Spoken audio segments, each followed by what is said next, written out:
On March 18th, 1990, the most audacious art heist of all time took place at the Isabella Stewart Gardner Museum in Boston. Two men dressed as police officers were admitted into the building by security, claiming to be responding to a disturbance call.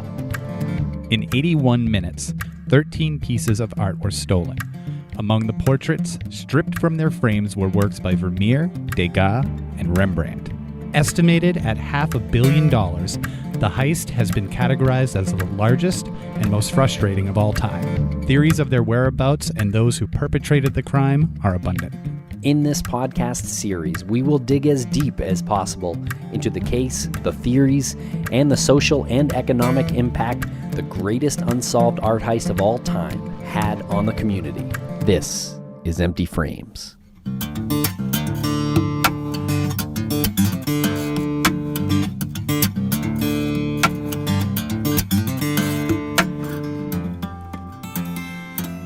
Welcome back to Empty Frames. I'm Tim, here today with Lance. Lance, how are you today?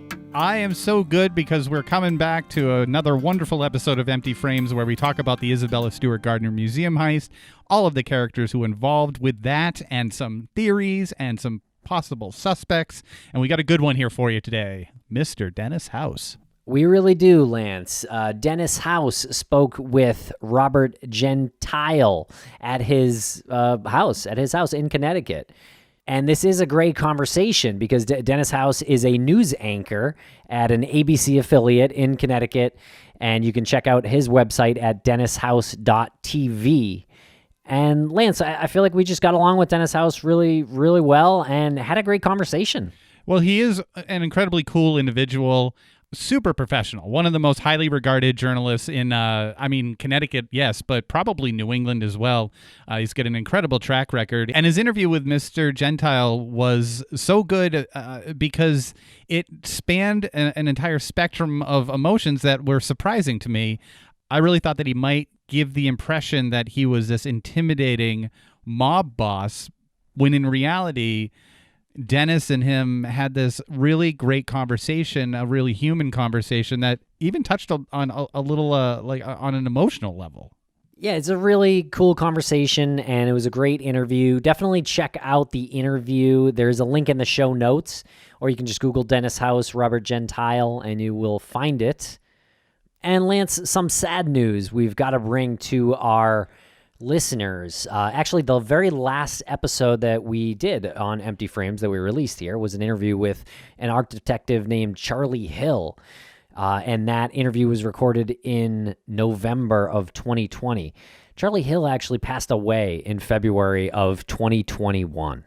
I think, Tim, that interview will probably go down as one of my favorites because how warm and accommodating Mr. Hill was in this interview.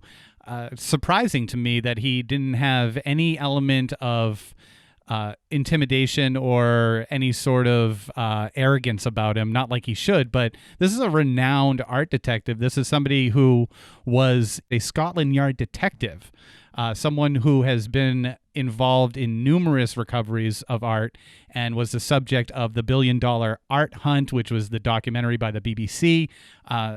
Someone who, again, has experienced so much, and he was just so gracious to give us, to a limit, to a point, what we were asking, and he held back some details that he wasn't able to share just due to the investigation, but probably, again, one of the more informative and enjoyable conversations I feel, personally privileged to have had on Empty Frames, and he will be missed. Absolutely, Lance, and we've done this for, going on 6 years, and I don't think we've ever interviewed someone who's passed away after, and it was so soon after we interviewed him, and we did have a great connection, and so it was a bit, it's a bit sad. It's a bit sad, and I do think he left some breadcrumbs, as you said. He held back a bit. He was trying to set the record straight, it seems, about the Boston Mafia, which actually Robert Gentile kind of, comes into, so make of it all what you will. This interview with Dennis House is interesting. You'll want to watch the interview with Gentile and Mr. House as well. form your own opinion on whether Mr. Gentile is being completely open or not. And Tim, this marks us coming near the end of season 3 of Empty Frames. So we don't know where it's going to go after this. We might do some episodes as we get information, but season 3 of Empty Frames is making the turn for home here. It really is. This is episode 10, Lance. I think we have 2 more contractually. And don't think we didn't see This Is a Robbery on Netflix. So we may be bringing some coverage of that documentary to these airwaves before the very last dance here, Lance. Sounds good. Well, I will be looking forward to covering that documentary. It was a fantastic documentary about the art heist. And for those of you out there who have information about the 13 works of art that were stolen from the Isabella Stewart Gardner Museum, again, we only have 2 episodes left of this season 3. Reach out to us and let's break it here.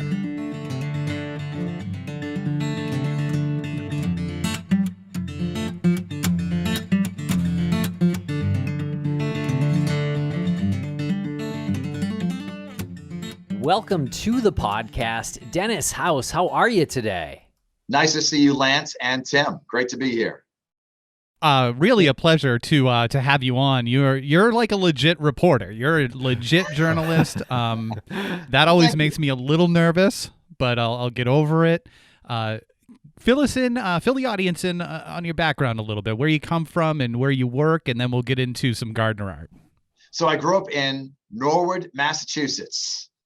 Nice. And then I was an intern at WPRI in Providence, and then I worked for television stations in Rockford, Illinois, Grand Rapids, Michigan, and now in Hartford, Connecticut, and New Haven, Connecticut. We are the ABC station for all of Connecticut, and I've been in this market for almost 29 years this summer, and I've been covering a host of stories, a lot of politics. I do a Sunday show called This Week in Connecticut with Dennis House. And I also anchor the evening news. And I used to be the host of a show called Face the State on another station. And so I've been around for a while. So your work in reporting on politics must be pretty slow lately. Well, this is sort of an off year locally because we don't really have any big elections. But I know you're joking. But obviously, with what happened with Trump and Biden, that kept us extremely busy. We've got municipal races here, some mayoral races this year. Next year, we have a big governor's race. In fact, that's kind of getting started here in Connecticut. We have a big U.S. Senate race as well. Oh, very good. And they're talking about legalizing marijuana, allowing Tesla to sell cars here, and a few other items as well. Whoa, Tesla can't sell cars in Hartford? So the deal is that Connecticut has a dealer law, which means if you want to sell cars in the state, you must have a dealership, a place to go. And that's not the Tesla model. And so Tesla has been arguing for several years unsuccessfully.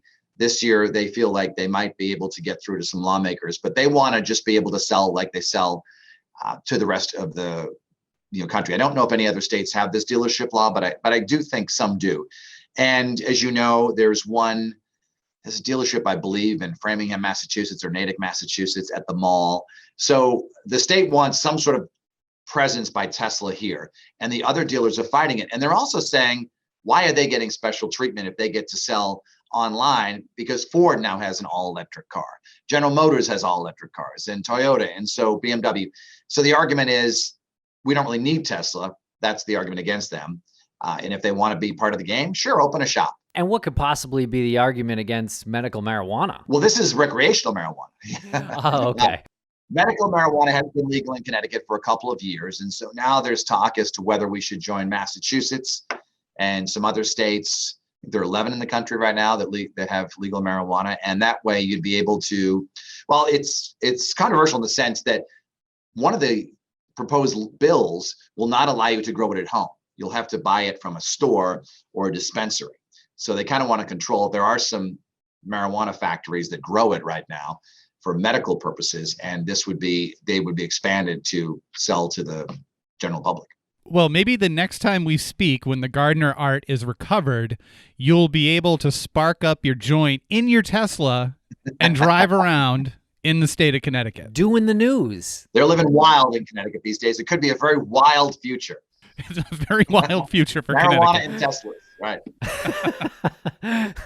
Well, Dennis, thank you so much for spending some time with us. You recently had an interview that aired on your news affiliate, and it was pretty intense, and it was with Robert Gentile, who has long been known in Gardner heist circles as a sort of a candidate to have had the art at one point. Yes. So what happened is we've obviously covered the Gentile story for the last 10 or so years when they first went to his house, the FBI, and we learned about this guy. The Gardner art heist has been covered by everybody. But the Connecticut connection was that all of a sudden the FBI was digging at this guy's house and he was arrested on drug and some weapons charges. And they dug up the yard, they went in the house, but they found nothing. And so I had put in a request a few years ago to have an interview with Robert Gentile, and it was denied and declined. And so I got a call in February to say, hey, Robert Gentile would like to meet you. And so I went and I met him, and we agreed that he would do an interview. So we set up the interview within the next couple of days, and I went and interviewed him at his home. And people have asked, well, why did he pick you? He picked me because I've been on the air for a long time and like to believe I'm highly regarded. That's what people tell me. And I was his wife's favorite news anchor, and she passed away a short time ago. And he's still devastated by that loss. Yeah, you can tell when he, I think it was in the third segment when he's speaking about her death, he actually says that it was the scrutiny of the Gardner heist that he believes put her into the state where she had her stroke and died. Absolutely. And that's what he doesn't necessarily blame anyone for, but he blames the whole situation for her death. He got out of prison and she stood by him while he was away. And then he came home and she got sick and she had a stroke one day, and he went in there and he found her dead. And he said it's really been life-changing for him. He lives in the same house that they purchased years ago when they were young parents, I believe. It's in suburban Hartford, about 10 miles from downtown Hartford in Manchester. Small house. And it's hasn't changed that much over the years, he said. They converted a garage to a Florida room once. That was about it. And lots of pictures of her around. They met. They both grew up in Hartford. He grew up in a neighborhood that is no longer there. It was raised for some downtown development. And they went to Hartford Public High School together. He dropped out, and then they ran into each other after, and they ended up getting married. And do you know what changed for Mr. Gentile? I know he was in prison at one point recently, but what made him decide to speak publicly about this now? I think he gets the sense that the end is near. The end is near. I mean, he did say, he goes, I've got nothing. I'm going to die. He's 86, correct? Yeah, 86, going to be 87, I believe. And he just feels that he wanted to talk. He didn't really reveal anything about the crime, other than to say that he had nothing to do with it. He still stands by that. Now, the FBI did not respond to our request for an interview after that interview, but they have said before that they don't believe him. They believe he was involved. But where are those paintings? And he sort of made some jokes that they'd be hard to hide because they're very large, and they can't really be rolled up. And that's why he said they couldn't be here. My house is small. But as we walked through the house, he showed us, and we showed this in the piece, they drilled holes into the ceilings and the walls, and they ripped out some things to look behind them to see if maybe they had been put behind the wall and then plastered over to preserve them and to hide them from the public. But they found nothing. They did find some prescription drugs, and they found some silencers. Yeah, and they found some cash in the grandfather clock. I think that was in the segment as well. I think they found $20,000 in cash, and they found, which his lawyer says, hey, people have cash, this is. Oh, I get so much cash in all my grandfather clocks. You have so many grandfather clocks. And I mean, he's obviously had some criminal elements in his life. He admits to that, and he was arrested at a very young age. He was in a car in Hartford, and I believe they found a sawed-off shotgun. He was extremely young. He talked about his childhood a little bit. We didn't know much about this guy. Who was Robert Gentile? And we learned that he owned a pool company at one point, owned a construction company at one point, was a dad, still is his grandfather to this day. And he just doesn't seem very happy, seems very sad. And I was expecting maybe that he'd reveal something, but he did not. And how did his health seem to you? I know it seemed like he wasn't breathing great, and I think he noted that. But he seemed like he was getting around okay. Did I read that incorrectly? He has some health issues. He's had heart surgery before. So he had open heart surgery. And he's not a healthy guy. I think smoked a little bit when he was younger. I don't think he does anymore. And he's essentially said, I'm waiting to die. When you first sat down with him, and this might sound like a joke at first, but the thought that went through my head, because knowing the FBI went through his house and tore apart walls and dug up the yard, when he referenced that painting that has been on his wall for 65 years, and it's not a very expensive painting, it's sort of a run-of-the-mill type a picture, did it ever occur to you that perhaps there was something valuable behind that, and maybe it went through your mind like I should check that out? Well, knowing what the FBI did in their search, they looked everywhere. And they looked in cabinets, they looked in drawers, they drilled holes. I didn't expect to see anything of any value or any value to this investigation there. When I first got there, I recognized his cars that were the same cars that were in the video that we had from 8 years earlier at the house when they were digging it up, his Buick Electras, I believe they are, Buick Park Avenues. And then he's got two of them. And then when I walked in, of course, I spotted the grandfather clock, and that was in one of the pieces that I had watched. And then I saw that painting on the wall, and I did ask him about it, and they said they bought it at a flea market years ago, and his wife loved it. But that's really the only thing that kind of jumped out at me was that painting right there. I mean, the house is I don't want to say typical older person's house. My grandmother's house, when she got up in years, reminded me of that. There's a lot of like things on the dining room table because you have easy access to your mail and pills and things like that. So if you didn't know anything about him, you would just think it was an ordinary senior citizen's house. And it begs the question. Like, he did say he was not healthy. He knows he's going to die. He's had a history of crime. He's been to prison. Why? And you said that the FBI doesn't believe him, that he knows what happened at some point with those paintings, and they don't believe him when he says that he didn't have anything to do with it. And he said that he didn't even know about it until later on, until the police came to his door. If he knows he's going to die and he knows something about the paintings, why wouldn't he just say, yeah, I know this, and then and almost like an FU to the cops? Because why not? Right? Let's take your listeners back to how they believe he's involved, and that is that they went up to search a home in northern Maine that belonged to a reputed mobster from Boston, Bobby Guarente. So they went to this house looking for the artwork, and it was empty. They found nothing. And then they stopped by another house of where his widow lived, Guarente's widow, and she told them that, I guess it was right after the turn of the century, that she met Gentile at Howard Johnson's restaurant in Portland, Maine.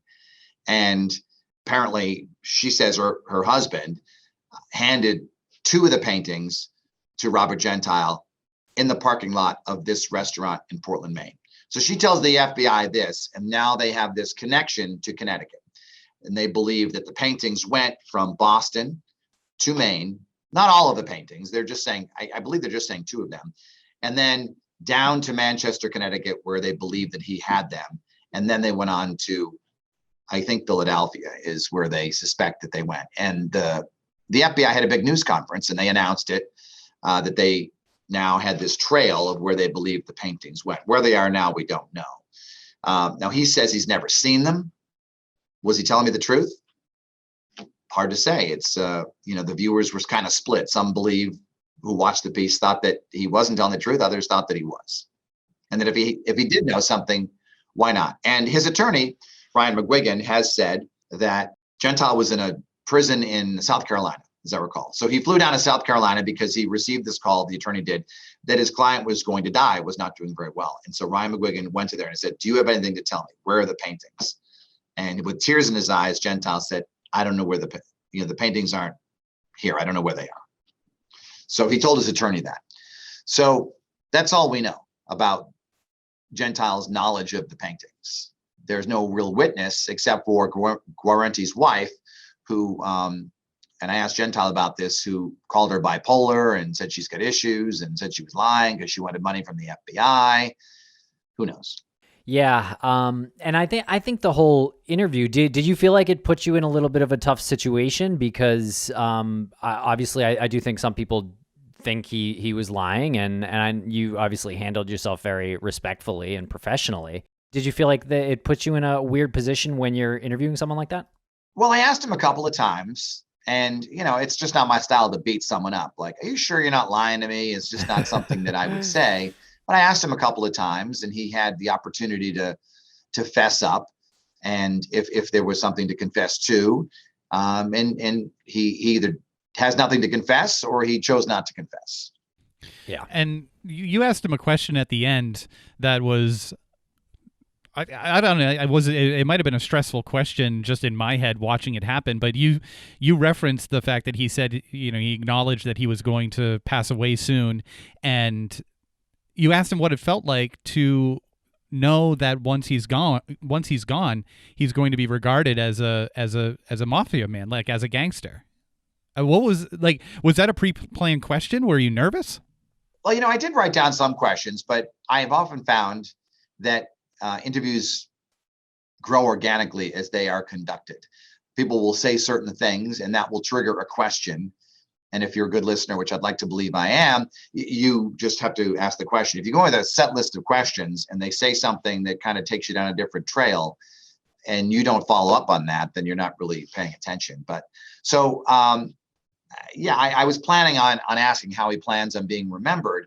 He has several photo albums, several scrapbooks, and in them he has saved some of the articles in which he's called reputed mobster from Manchester, house searched, goes to jail. And so he's saved some of these articles, and he's got a ton of pictures of his life and of his kids and his travels and things he did. No pictures of Bobby Guarenti. I really wanted one of those, but he could not. And but yeah, it was he knows that when he dies, the headline is going to say reputed gangster dies.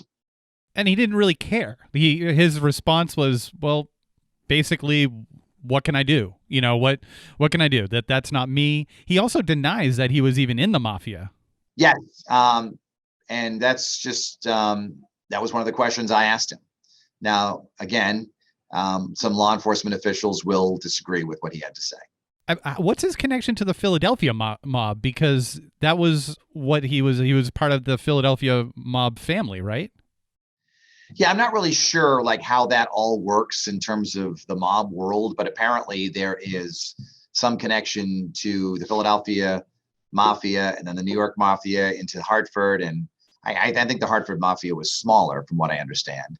And there were some links. Guarenti was part of the Boston group. Oh, I see. So it was like Philadelphia was like the main family head, and then they had branches? I'm not quite certain of exactly how it all worked. But he denied any involvement. And again, the FBI did not want to talk when we reached out to them about this. They've speculated before about some of the connections. Well, you mentioned his children, and I guess one thing that he would be very aware of and want to protect would be his family when he's gone. So, in my head, not being in his situation, never been a part of a mafia syndicate, I'm thinking, well, what does he have to lose? And he's probably thinking, oh, well, I have a lot to lose if I say, yeah, I was part of the mob in Philly. I was a member. I represented the Connecticut branch of that. And yeah, those paintings, I knew where those went. I'm sure he's thinking about some repercussions for his family once he's gone. Does that sound like something that's reasonable? Yeah, apparently, so his daughter passed away. His son owns the house where he lives in, and I believe that they just signed it over to him so that at least the dad would have some place to live that nobody could take away from him now that it's owned by the son. And so he lives there, and he says he doesn't have any money. and he lives a very simple life. Some people bring him groceries periodically, some of his friends, his son, I believe, and his son lives nearby.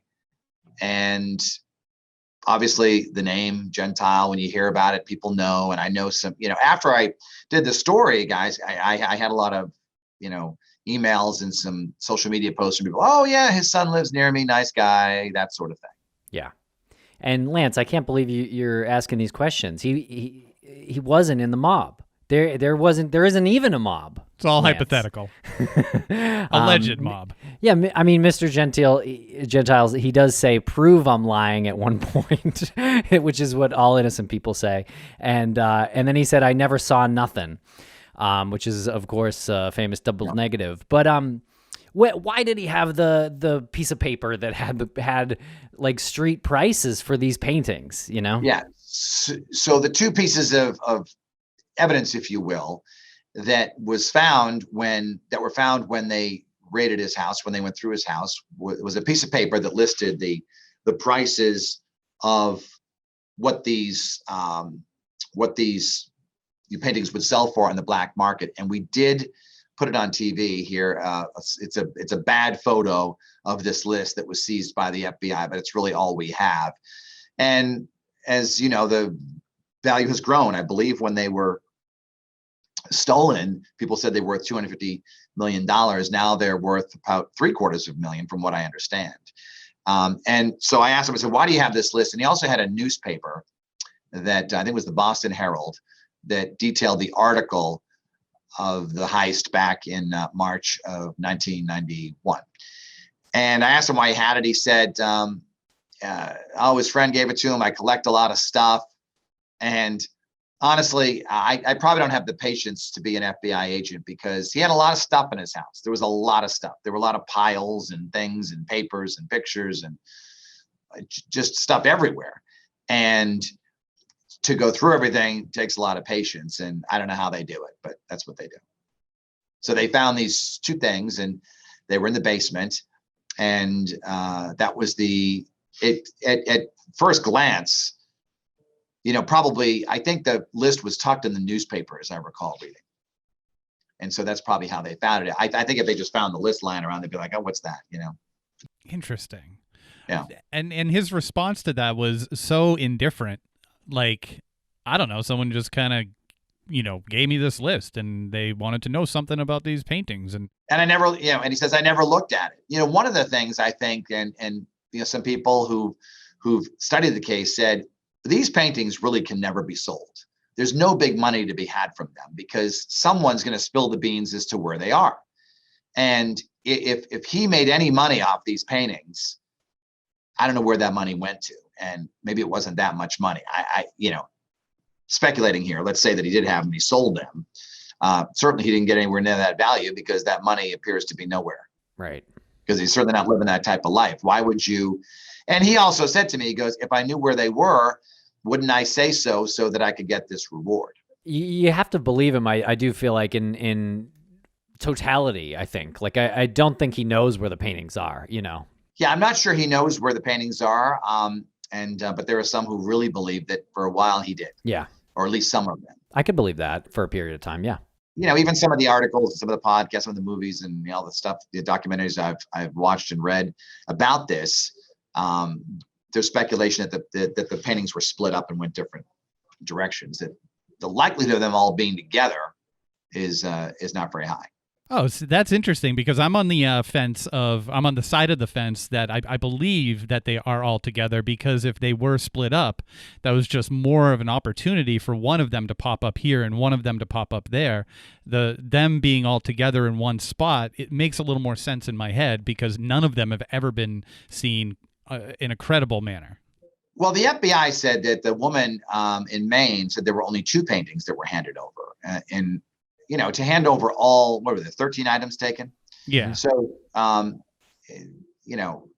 just the practical nature of that, to hand those over in a Howard Johnson's parking lot, that just couldn't have happened. So she recognized one of the paintings, I believe was the one, and it's escaping me now, a Vermeer. I think she said that might've been one of them, or or the landscape or something. I can't remember, but there was one of them that she described it to the FBI. But they said there were, the accounts of what happened in Maine are that there are only two paintings. Right.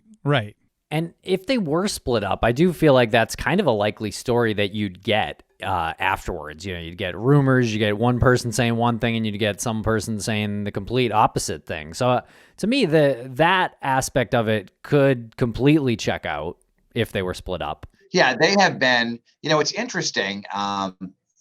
There have been reports from all over the world, sightings and tips or whatever about this crime. And here it is, the 30th anniversary. And we had a lot of, I'm just waving to someone who's watching me do we are in a live television station where stuff's always happening. And that's what happened. Yeah, I'm on a podcast. But the FBI didn't really say anything this 30th anniversary. And the museum didn't say anything at all for the 30th anniversary. And there were some significant developments in the investigation. And number one is ours, the fact that Robert Gentile who's never spoken to anybody, finally gave an interview. And that there was, your podcast is a documentary out that came out April 4th. So there's a lot of buzz about this, and yet they were very, very silent. Interesting. I wonder if that silence says something more than them releasing a statement. Maybe there is something that's happening behind the scenes that we don't know about. I'd like to think so. Yeah, I mean, it's possible that they're, maybe they're closing in on something. I don't really know. They've had so many dead ends, so many leads that have led to nothing in 30 years. And look what's happened in 30 years. The woman who was the curator at the time, she gave an interview not too long ago, and she doesn't even work there anymore. I mean, this has really dominated people's lives. Yeah, for sure. Every time you go to that museum, you see those empty frames. I love rolling these scenarios around, especially these ones where the FBI is involved, where the exchange happens between Gurante and Gentile, and it's two paintings. It's reported by a third party who is apparently bipolar, according to Gentile. Mm-hmm. And I'd like to roll these scenarios around in my head. Like, what was the trade-off there? If that happened, what was the trade-off? I'm going to give you these two paintings. I have access to these two paintings. He's obviously not doing it for money, because we see how he lives now. Was it for protection? Was it because we all know that those paintings were way too hot to do anything with almost instantly, and anyone who's going to sell those was putting themselves in direct danger. So I'm just like, has any scenario or a hypothesis crossed your mind about like what was that trade-off? Well, I've thought about this. Like, let's say that he had the paintings and maybe they were transferred to someone right away when he got to the house before the FBI even knew that they had been there, and they disappeared. So, let's say he met and there was some exchange of cash, let's just say hypothetically speaking, and that the pictures spent very little time in his house and they were gone. The pictures, as he calls them, they're paintings. And also too, the vast majority of people might not be able to tell expensive art from cheap art. And who knows, it's possible that it was, along the way, someone gave that to like an aunt or something. Hey, you hang this up and she's never gonna, this ignorance. Maybe she didn't know what it was and she hung it up. Who knows? Maybe it's still there. It's like, years ago, I had a friend who was, this is, kind of a funny story, but, he grew some marijuana in his mother's flower garden because he knew that it would be cared for and fertilized and watered and by her. And she didn't really know what it was. So, it's possible. These paintings are highly publicized, but there are people who don't know anything about the Gardner art heist. There are some people who, as soon as the documentary comes on, they change the channel. They're not interested in it, or they don't find the story interesting. So maybe they've seen the painting and just didn't even recognize it. A couple of them that were stolen are pretty large. So that's not something. That's another thing too. Like, it takes some doing to sell these and to transport something so huge. There was that Boston Herald reporter who said that he saw one of them. Remember? Yeah, Tom Mashberg. He described it, but then later, I think the FBI kind of dismissed it because they don't believe it was the right size or it was rolled up, right? Yeah. He described tubes where you roll up paintings and you put them in the tubes, and that's what he was shown. And then they unrolled Storm on the Sea of Galilee, and the FBI and other art experts were like, "Yeah, you're not going to roll that up in the first place." Not Yeah, the it way he couldn't be described rolled. it. Yeah. Yeah, that it couldn't be rolled. I mean, it could be probably, but you destroy it. He would have You would said like, destroy it. yeah, Or you might have paint chips that you paint could chips everywhere. use as a proof of life and send to the gardener. which is Yeah, and sadly too, we know things get destroyed through life. It's possible that someone who was in custody of any one of these things could have accidentally destroyed it, or spilled something on it, or rolled it, or done whatever. We just don't know. I mean, they were damaged anyway by the way they were cut out of the frames, so we just don't know. And who knows if I suppose it's possible that if someone had the paintings and they were freaking out about having them, that they just destroyed them. ugh. You just never know. You just don't know what if they knew the FBI was coming to the house or something like that. You just don't know. There's so many different possibilities. Yeah. Or that it's in some really wealthy person's mansion overseas somewhere, and he only goes and looks at it. Right. I think that's my worst case scenario, is that the second they found out how valuable these were, they went in and they didn't understand what they were taking, right? And then they find out like how much value was being placed on them, and then the value is like rapidly increasing over the years. My worst scenario is that they're just like, throw it in the river and just get rid of it. It's too much, get rid of it. Yeah, and so many of the people involved, said to be involved in this crime, are dead. So, it's possible that the answers to some of these questions are just gone forever. We just don't know. But you're right. It was one of those things that art lovers knew that museum, but by all accounts, it was fairly easy to steal from. I believe there's some reports that they cased the joint before, they'd walked through it. They got in fairly easily. I think one of my favorite theories is that either the artwork is still in the building, because we were talking about how large these pieces were to move, or it's in storage in another museum, like the MFA or something. Somehow it was put into storage because I just like that. I just like that ending. I like the ending where someone's going through, some art historian or the person in charge of keeping the art in storage is going through, and they're like, "What's this?" Lance, I'm a big fan of happy endings too. So I would love to see this art returned, and I'd love to believe that it's in someone's place right now. And who knows? It's possible at the time. You're right. Maybe it was stored by someone who didn't know what it was, and that person might have died. And someday when, it's interesting, like people leave old cars in their garage, they cover them up, and then the aunt dies and they forget about it. They go in the barn 20 years later. Oh, look at this old Hudson that was stored by Nana. There's so many different possibilities, but everyone is optimistic that the paintings are still out there somewhere. I'd like that to be the case, and I have to commend you on that interview with Gentile. It was really well done. It was both entertaining and surprisingly emotional when he was speaking about certain things. And I'm curious what you took away with it, or what you took from it, like your gut feeling. Did you believe him? Well, when I first met him, he reminded me, my mom's Italian, and I had a couple of old Italian uncles who have since passed away. But my uncle Pasquale, who went by Uncle Patsy, looked a lot like him in a way, and sat in the chair the same way. And I was a kid when he died, but he probably died around the same age. And so he kind of reminded me of him. And he's kind of avuncular in the same way. He was very friendly to me when I walked in. We sat, we chatted about this, that, and the other thing, and about Hartford. And, he got teary-eyed when he talked about his wife. And he sounded believable, because if you analyze it, why would he lie? Why would he lie at this stage of his life? Why wouldn't he just tell the truth and say, hey, listen, I passed him over or whatever? But I don't think he wants to go to prison, number one, again. So if he admits to something, certainly that would do it. Or he just didn't really have anything to do with it. And he's right about, the woman making the story up. And he's like, if I had them, where's the money for having these things? That's his argument. So I tend to believe the people I interview until I'm proven otherwise. Excellent. Thank you so much, Mr. House, for your time. This has been a lot of fun talking about Mr. Gentile with you and the Gardner art. We really appreciate your time. Tim, Lance, thank you for having me on. And let's hope they find these paintings. Let's hope that your podcast helps trigger someone's mind as they go through their garage. Like, hey, look, oh, there's that. What is that? Is that a Rembrandt? Who knows? It's out there somewhere. They are, and let's hope that we find them.